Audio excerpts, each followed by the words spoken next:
Welcome to the Therapy for Black Girls podcast, a weekly conversation about mental health, personal development, and all the small decisions we can make to become the best possible versions of ourselves. I'm your host, Dr. Joy Harden Bradford, a licensed psychologist in Atlanta, Georgia. For more information or to find a therapist in your area, visit our website at therapyforblackgirls.com. While I hope you love listening to and learning from the podcast, it is not meant to be a substitute for a relationship with a licensed mental health professional.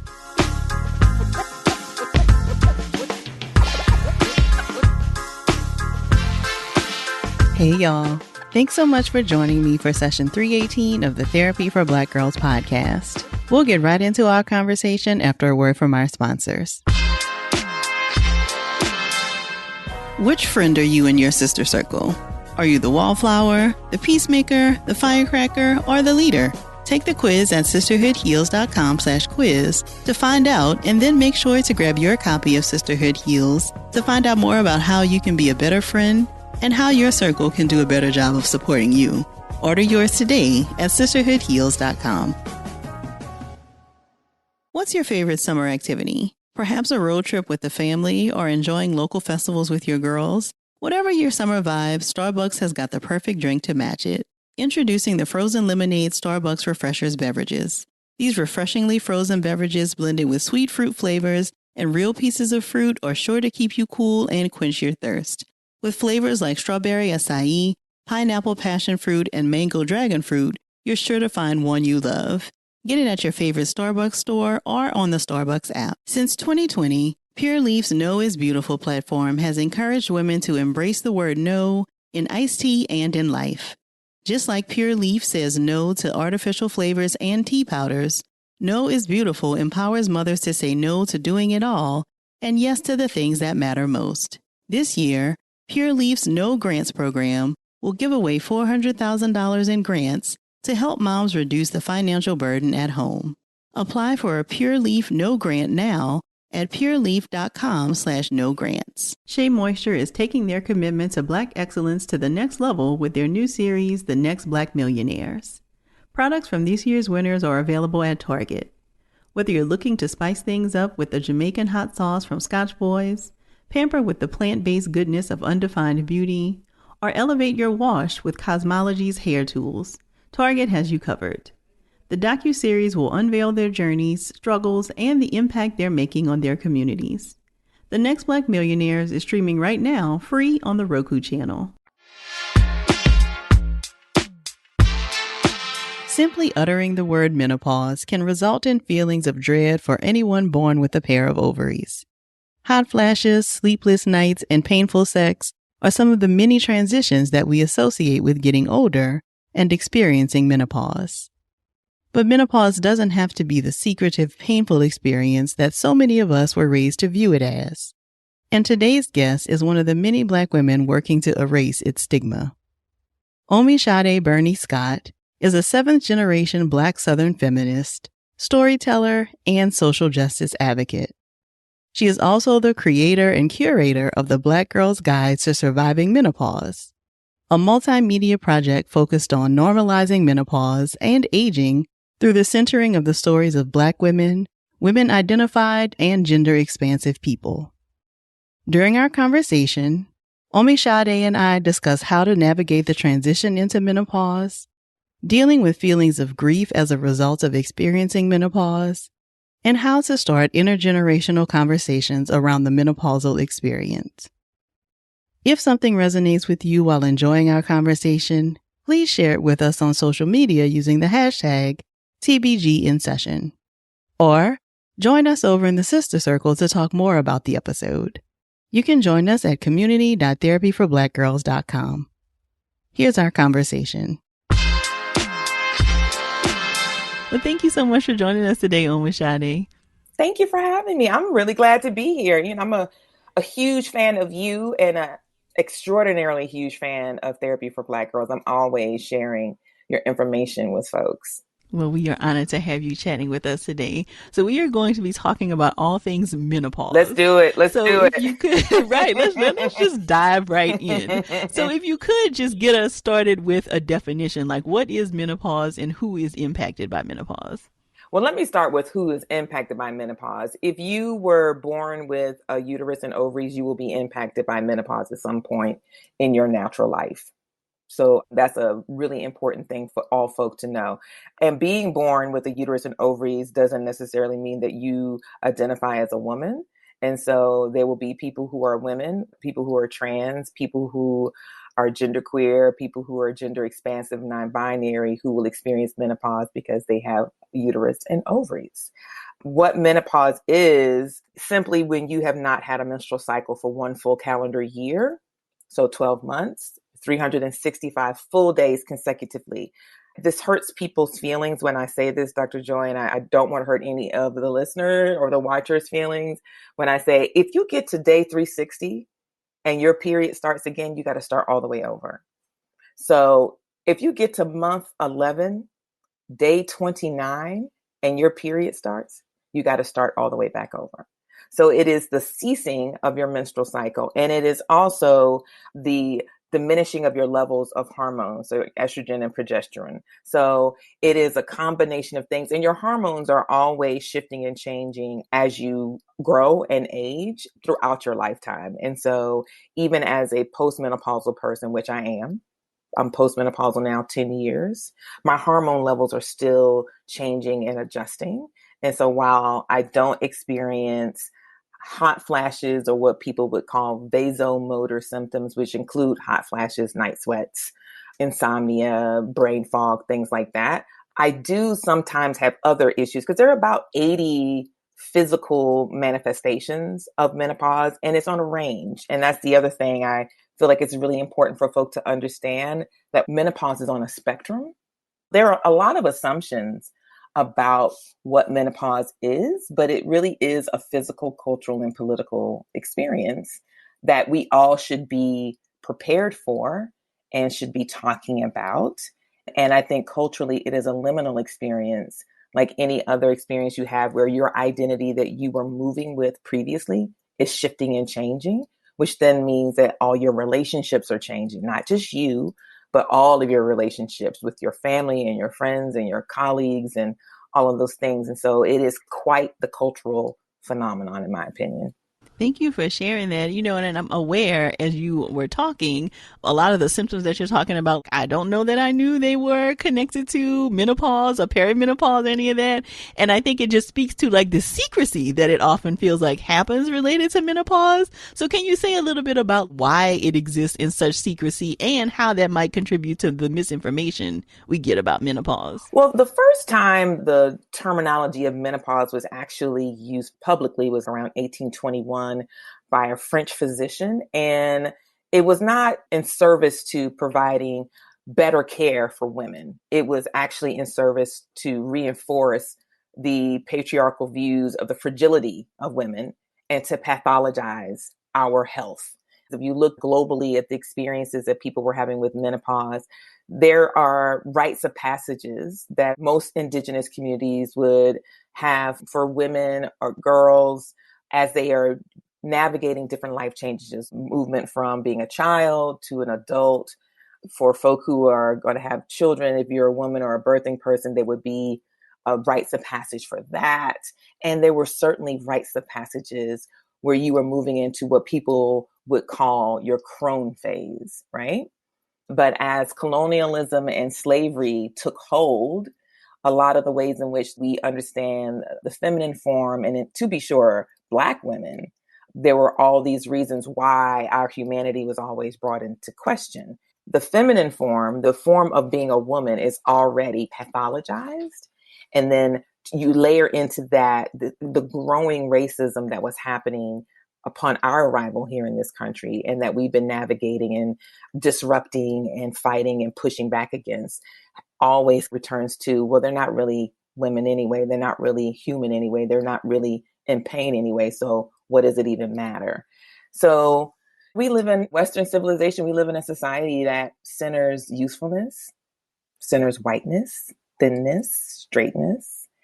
And so it makes sense that the conversations around our bodies, our gender identities, our sexuality, our reproductive health would be challenging and oftentimes being dictated and directed by people who don't have uteruses and ovaries. So I think that's the why. So you said a little bit about this kind of like focus in our culture on like youth and youthfulness and all of that stuff. Can you say a little bit more about that and talk about how your work really makes space for Black women of older ages to kind of really be seen?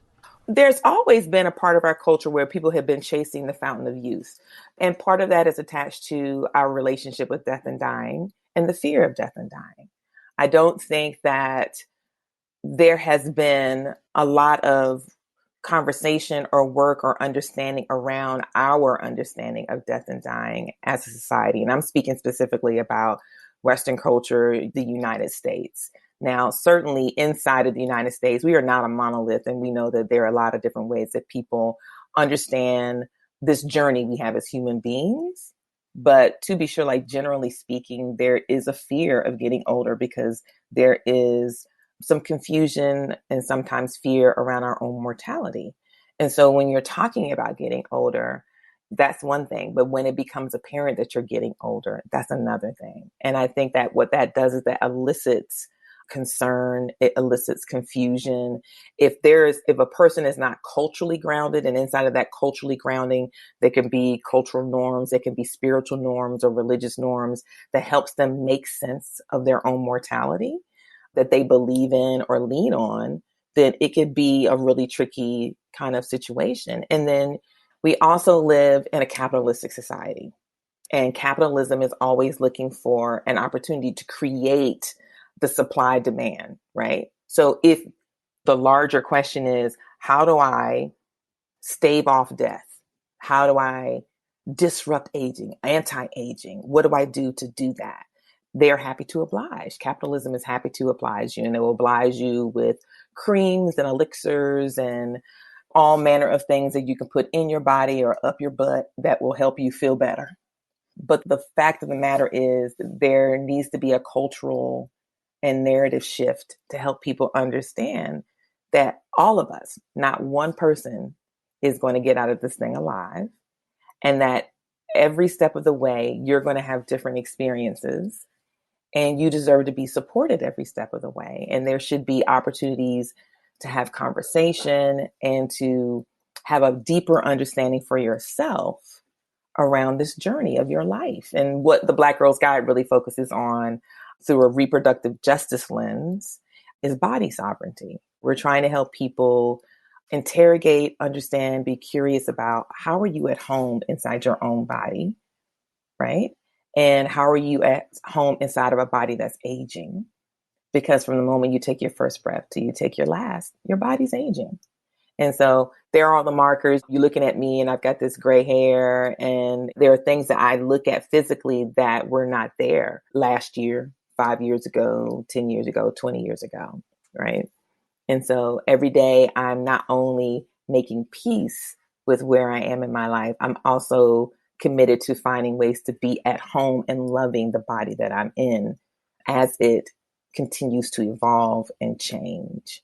And that's not the conversation that is being held widely in the media. You know, we're in a kind of a menopause, not only moment, but movement because of Generation X, which is the generation I'm a part of. In 2 years, we're going to have over 1 billion people around the world who will be menopausal. 2 years, 2025.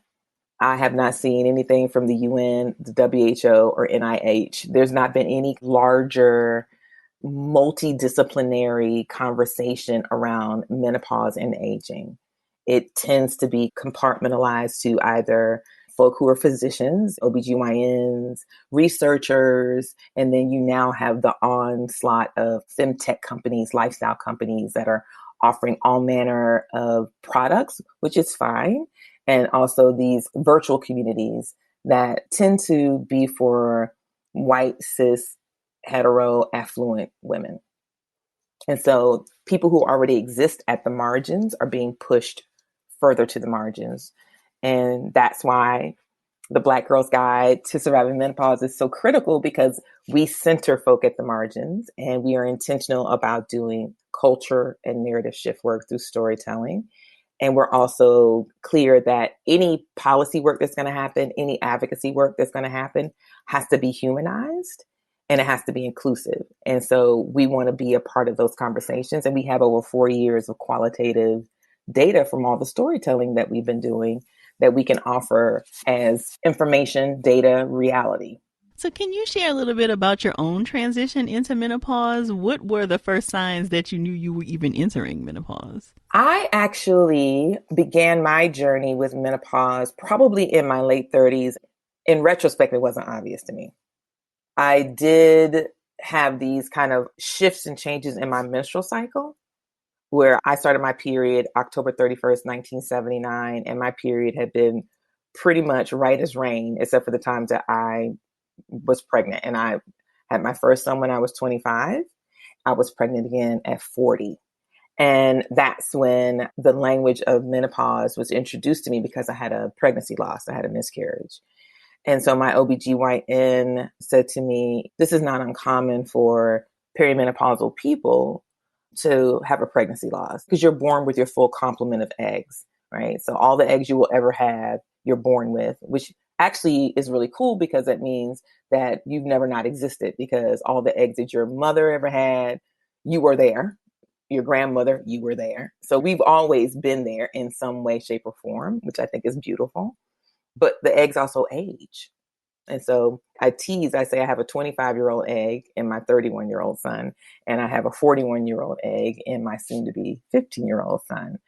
But I wasn't clear at all about the whole peri piece. Like that was completely new to me. I was like, wait, there's a pregame? What are you talking about?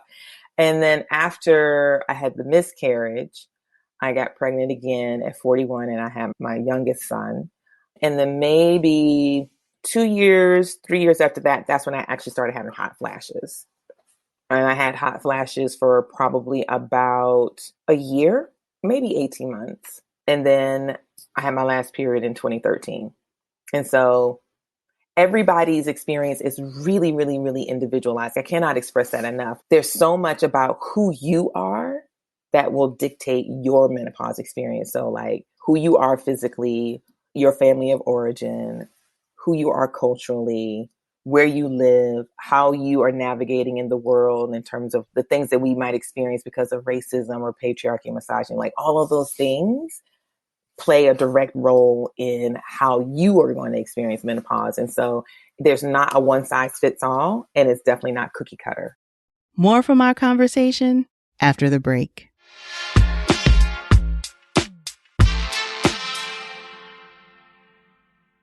Are there certain drinks that just remind you of a certain time of year? Hot chocolate in the winter, apple cider in the fall. Well, let me introduce you to your new drink of the summer, the frozen lemonade Starbucks Refreshers beverages. Doesn't that just sound like summer?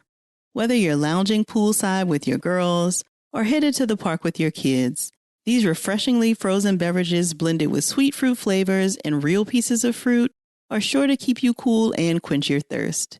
With flavors like strawberry acai, pineapple passion fruit, and mango dragon fruit, your biggest dilemma will be choosing your favorite one.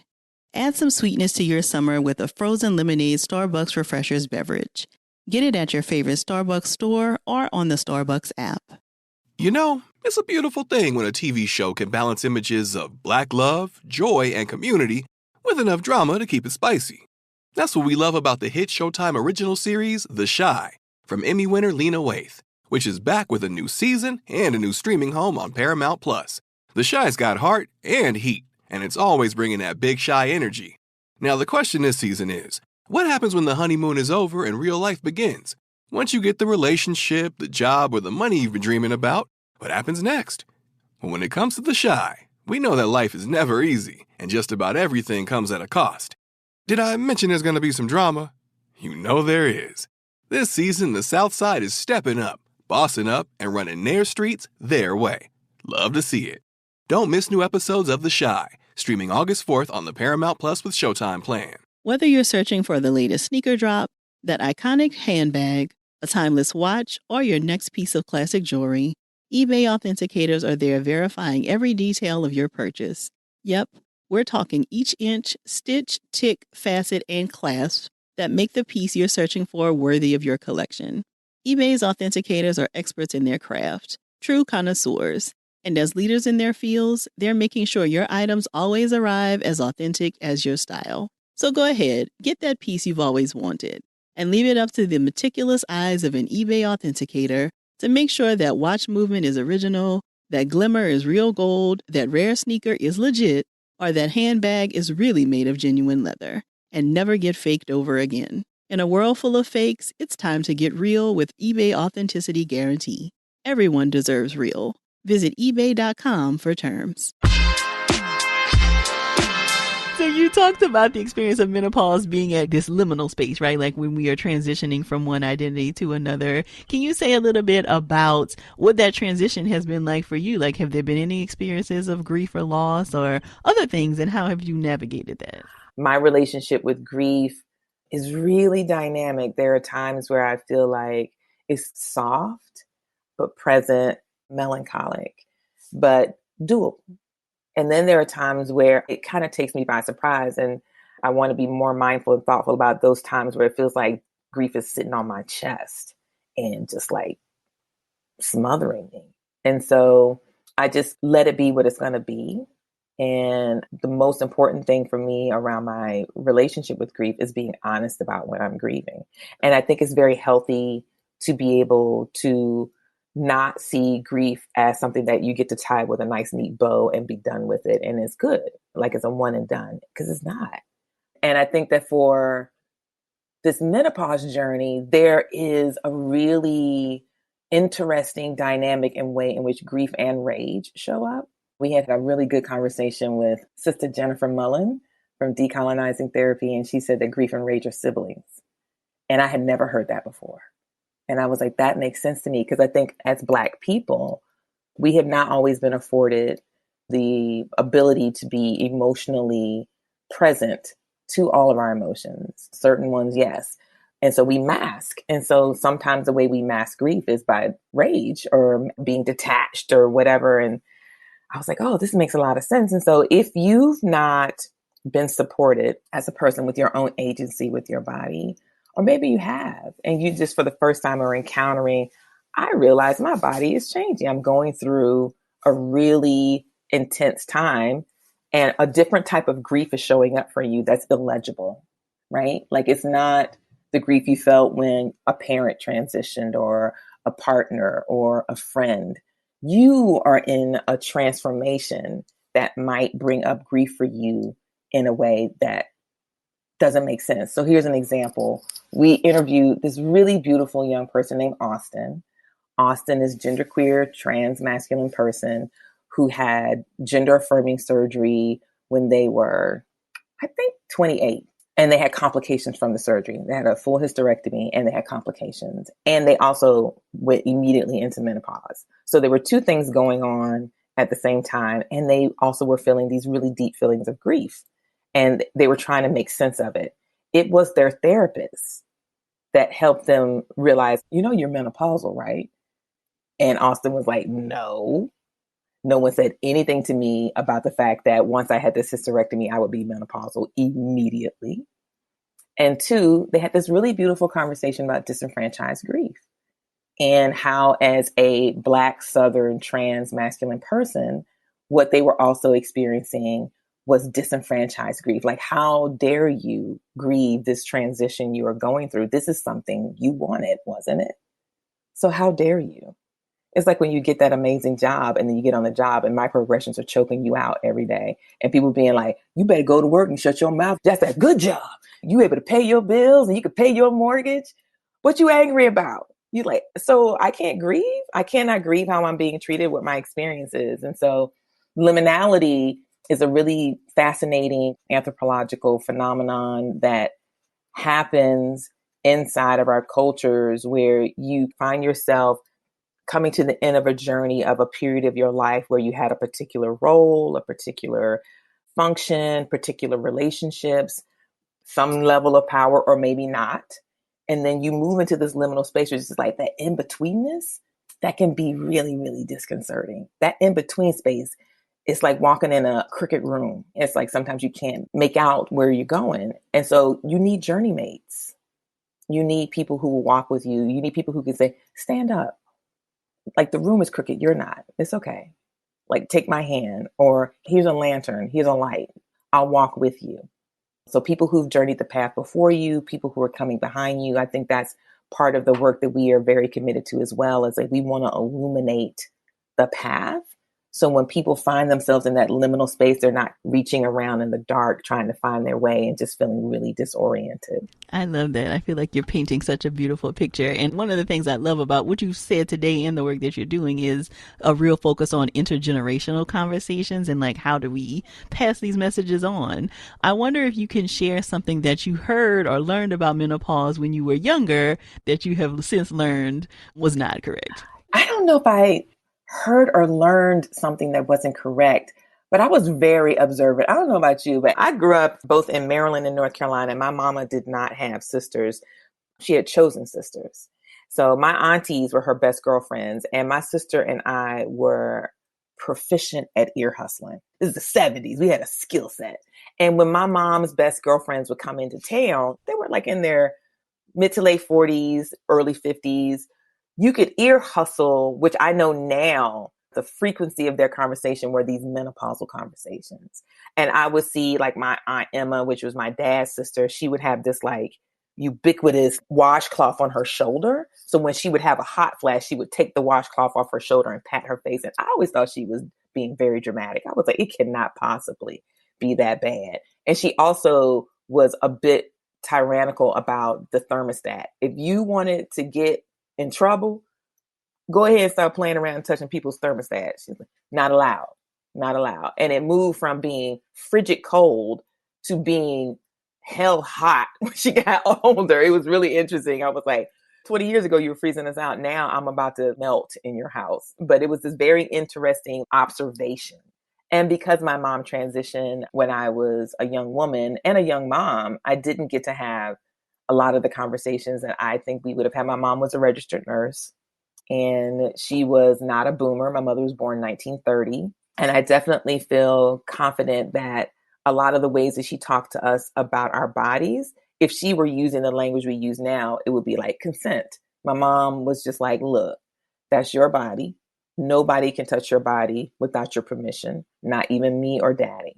And we were like, okay. And I know now that that would be that consent conversation that we're having with young people. And so I felt prepared for my first cycle. And there was actually a really sweet ritual that happened with my first cycle. My aunties sent me a package of 7-day-a-week panties. Do you remember these underwear? There were these cotton granny panty, cotton panties, came all the way up to your sternum. And then they had the days of the week written on them. And there were all these really pretty pastel colors like blue and pink and lilac, and 2 girdles, sanitary napkins, a sanitary, like a strap. Because back then you could pin it. They had just started using adhesive. So you could pin it. There was like kind of sort of new adhesive, or you could wear a belt. They sent me this whole package. And we don't get packages when you're going into menopause. It's almost like you're being outed. If you say to someone, I'm going through menopause, there are all of these projections and assumptions that people will make about you. And if you're not sharing that you're going through menopause, there are all these projections and assumptions that people might make about you. You unlocked the memory for me, because now I did come from a family with a lot of women. My mom actually has 6 sisters. And so these conversations, I'm also a very proficient ear hustler, because you gotta be, right? To gotta be listening around the corners. And I now remember my mom having all these conversations about chaleurs. So, you know, I'm from Louisiana, so I imagine that this is some like interpretation of some French word that like means cold, but it was for hot flashes, right? And so she would talk about like these chaleurs that she was experiencing. And I didn't know until later like what that meant, but that it was a hot flash that she was talking about. That makes so much sense. And also, so much of your menopause experience, if it happens chronologically, will happen with other life changes. I realized that when I started my period, my mother was either perimenopausal or menopausal. My parents were going through a divorce. And so there are just different things that happen in this time period of people's lives that is midlife that now in retrospect, I can look back on and recognize. And I do think that if my mom were alive, we would be having like all kinds of conversations over wine around like, oh my goodness, I get it now. And I do remember my mother saying to me when I went off to college, keep living, daughter, keep living. Right. And as you keep living, you look back on those things, you're like, gosh, I get it now. Oh my goodness, I understand better. And I have so much more compassion. And I still have a very beautiful, deep relationship with her and my aunties who are all ancestors now as well. And so I do believe that the work that we are doing in 2023 that we started in 2019 is healing for them too. I think that there's a really beautiful, energetic way that the conversations we're having and the way that we are pushing through some of these taboos and stereotypes has the ability to time bend and heal them too. That's my hope, at least. I love that. More from our conversation after the break.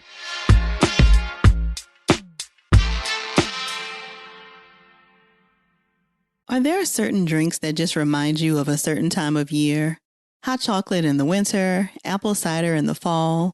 Well, let me introduce you to your new drink of the summer, the frozen lemonade Starbucks Refreshers beverages. Doesn't that just sound like summer?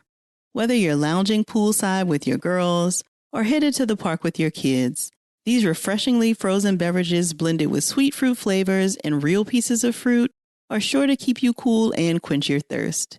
With flavors like strawberry acai, pineapple passion fruit, and mango dragon fruit, your biggest dilemma will be choosing your favorite one. Add some sweetness to your summer with a frozen lemonade Starbucks Refreshers beverage. Get it at your favorite Starbucks store or on the Starbucks app. You know, it's a beautiful thing when a TV show can balance images of Black love, joy, and community with enough drama to keep it spicy. That's what we love about the hit Showtime original series, The Chi, from Emmy winner Lena Waithe, which is back with a new season and a new streaming home on Paramount+.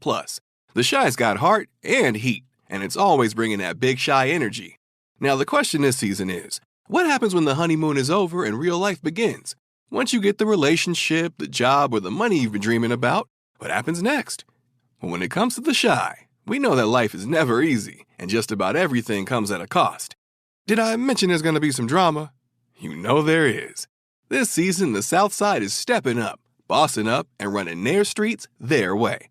Love to see it. Don't miss new episodes of The Chi, streaming August 4th on the Paramount Plus with Showtime plan. Whether you're searching for the latest sneaker drop, that iconic handbag, a timeless watch, or your next piece of classic jewelry, eBay authenticators are there verifying every detail of your purchase. Yep, we're talking each inch, stitch, tick, facet, and clasp that make the piece you're searching for worthy of your collection.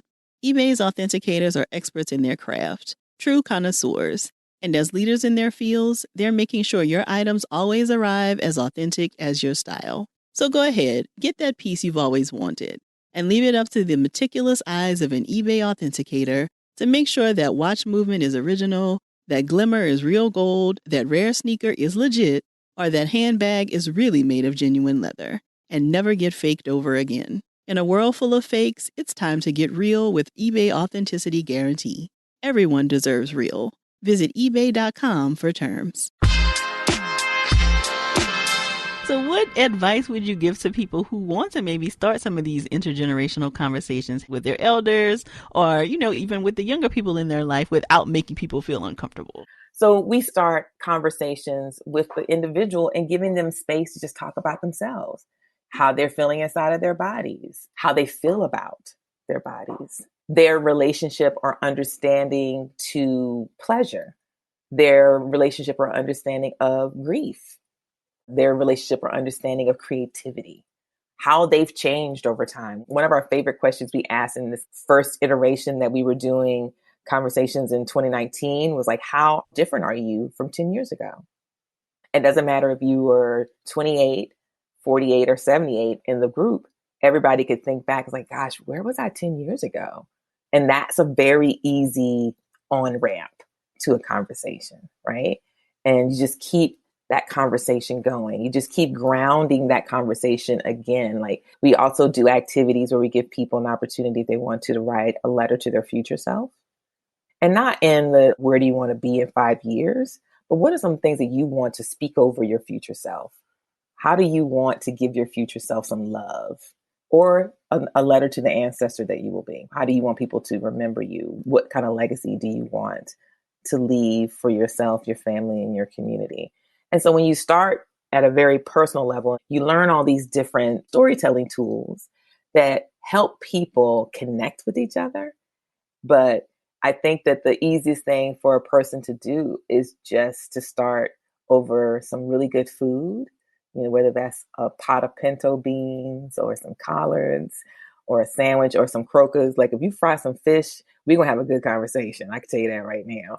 And you just ask me, like, what were you like when you were 16? That's a really, really good place to start. And just start the conversation and invite everybody to be a part of the conversation. I also partnered with a business called Kendra last year, and we released a deck called Say More. The deck has 100 discussion cards, and they're broken up into elements.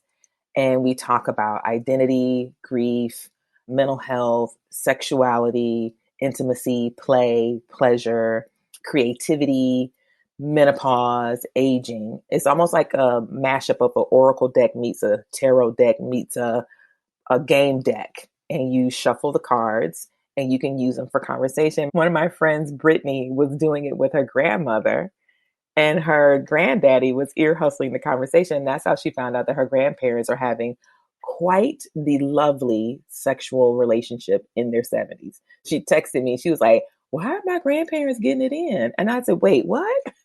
How did the Say More deck take them there? She said, I wasn't even talking to my granddaddy. I was talking to my grandma and my auntie. And he chimed in. He said, what y'all talking about? He said, oh, yeah, we're having amazing sex. A lot. And she said, I feel like I didn't need to know that, but I'm glad I do. And then it opened up actually a conversation with the whole family. So it started off with her grandmother, her aunt, then her husband chimed in. And next thing you know, there's this intergenerational conversation happening with both men and women inside a Black family in the South. That's perfect. That's exactly what you want, right? I love that. That sounds like a great way to kick off the next fish fry. 100%. Yeah. So tell us more about the incredible work that you do as a part of the Black Girls Guide to Surviving Menopause. What kinds of offerings and resources are available through the organization? Sure. So we have a podcast, and we are in year 5 of the podcast, season 5 of the podcast. And we also host these intergenerational conversations. 2019, we did them in person. And then, like everybody else in the world, we moved them virtual in 2020 and 2021. Last year, we were able to host our first in-person gathering since 2019. And we were about to hit the road. So without telling tales out of school, we are about to take it back to our roots and host some intergenerational conversations diasporically. So I actually am leaving for the UK next week, and we'll be having conversations with Black women who are doing menopause advocacy and Black wellness work. And we will host our first intergenerational conversation in the UK in the first week in April. And then we're also going to take it to New York, and we'll be in Toronto and in Puerto Rico. And then right around the time we all got the news that George Floyd had been murdered, I was trying to figure out what kind of offering we could make as a platform. And that's how our zine was born. And the zine is called Messages from the Menopausal Multiverse. It's an annual zine, and it's very creative, artistic zine. It's not a zine about menopause. It's about the wisdom that comes from the menopausal multiverse that we can offer to Black folk. So the first year, it really was just almost like a love letter to Black people. That was, we know how to keep each other safe. You should rest. You should take care of yourself. Trust yourself, be good to yourself, love each other, protect each other.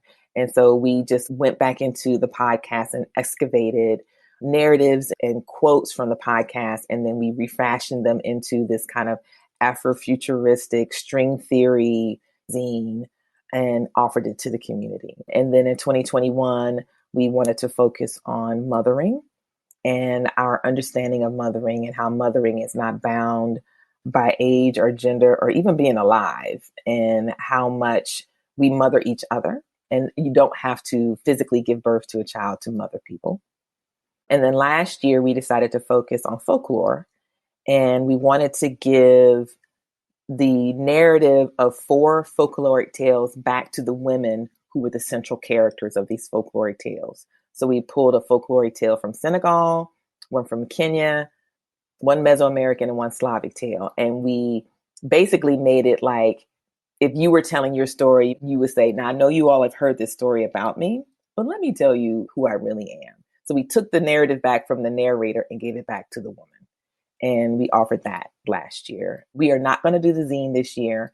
And our podcast is going to look different this year, because what we're going to be offering actually will be like an audio diary of all of our trips. So people will get to hear the voices from folk in the UK and what's happening there, what's happening in New York, what's happening in Canada, and what's happening in Puerto Rico. And that's how we will use the audio platform that we've done.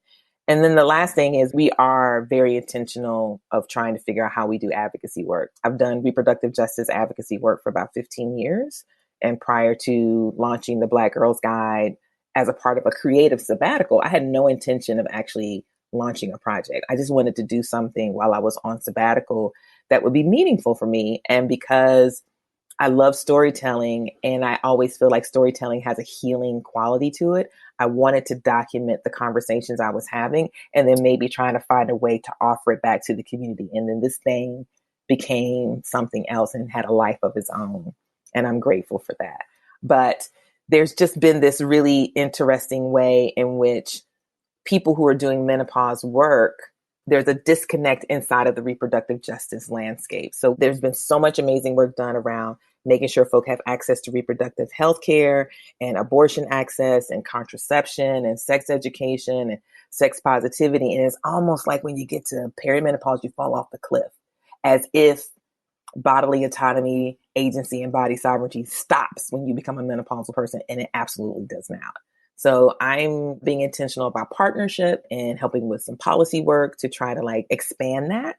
And there's right now some federal legislation where they're working on some potential menopause legislation, and we're hoping to be able to be involved in that as well. So we'll see what happens with that. So many exciting things coming down the pipeline. So let us know, where can we stay connected to all the incredible work that you have? What is your website, as well as any social media channels you'd like to share? Absolutely. You can find us at www.Black Girls Guide to Surviving Menopause. You can follow us on Instagram at Black Girls Guide to Menopause, or you can follow me at Omisade Burney-Scott. The podcast, you can listen to it on Apple, Spotify, whatever platform that you like to listen to it. We have a really beautiful intergenerational team of Black women as well. So what you see externally being offered to the community also is reflected of who our team is. And we range in age from 30 to 57. And it's just, I love being able to work with this group of people who keep me honest and keep me safe. Beautiful. Well, thank you so much for joining us today. I really appreciate it. You're welcome. You're so welcome. I'm glad to be here. Y'all keep doing the work you do. It's so vitally important. And mental health is a critical part of the menopause journey as well, where people need to know that whatever they're experiencing is real and that they have support. And that's why I always will point folk in your direction. So thank you for the platform that you have for us. I'm so glad Omisade was able to share her expertise with us for this episode. To learn more about her and her work, visit the show notes at therapyforblackgirls.com/session318. And don't forget to text 2 of your girls right now and encourage them to check out the episode. If you're looking for a therapist in your area, check out our therapist directory at therapyforblackgirls.com/directory. And if you want to continue digging into this topic or just be in community with other sisters, come on over and join us in the Sister Circle. It's our cozy corner of the internet designed just for Black women. You can join us at community.therapyforblackgirls.com. This episode was produced by Frida Lucas, Elise Ellis, and Zaria Taylor. Editing was done by Denison Bradford. Thank y'all so much for joining me again this week. I look forward to continuing this conversation with you all real soon. Take good care. Which friend are you in your sister circle? Are you the wallflower, the peacemaker, the firecracker, or the leader? Take the quiz at sisterhoodheals.com/quiz to find out, and then make sure to grab your copy of Sisterhood Heals to find out more about how you can be a better friend and how your circle can do a better job of supporting you. Order yours today at sisterhoodheals.com. The Chi is back. The hit Showtime original series from Emmy winner Lena Waithe is bringing that big Chi energy to a new season and a new streaming home on Paramount+. You already know there's going to be some drama, but this season the South Side is stepping up, bossing up, and running their streets their way. Don't miss new episodes of The Chi, streaming August 4th on the Paramount Plus with Showtime plan. We recently received a DreamCloud mattress for our son's room and could not be happier with the comfort, quality, and ease of ordering. A DreamCloud mattress gives you master craftsmanship without the markup. All mattresses come with free shipping and returns, a 365-night home trial, and a lifetime warranty. Visit dreamcloudsleep.com today to get 40% off any mattress. Plus, use promo code TFBG for an additional $50 off. That's promo code TFBG for an additional $50 off at dreamcloudsleep.com. DreamCloud, the world's most famous affordable luxury mattress. Finding a good movie can be harder than finding a sitter on date night. Your kids? Yeah, right. Prime Video has you covered with the hit movies on Prime like Air and Creed 3. Plus, you can rent or buy the latest new releases like John Wick Chapter 4 in one easy place. Look at that. Now you have more time to watch. Prime Video, the one app to unite them all. Restrictions apply. See Amazon.com/Amazon Prime for details.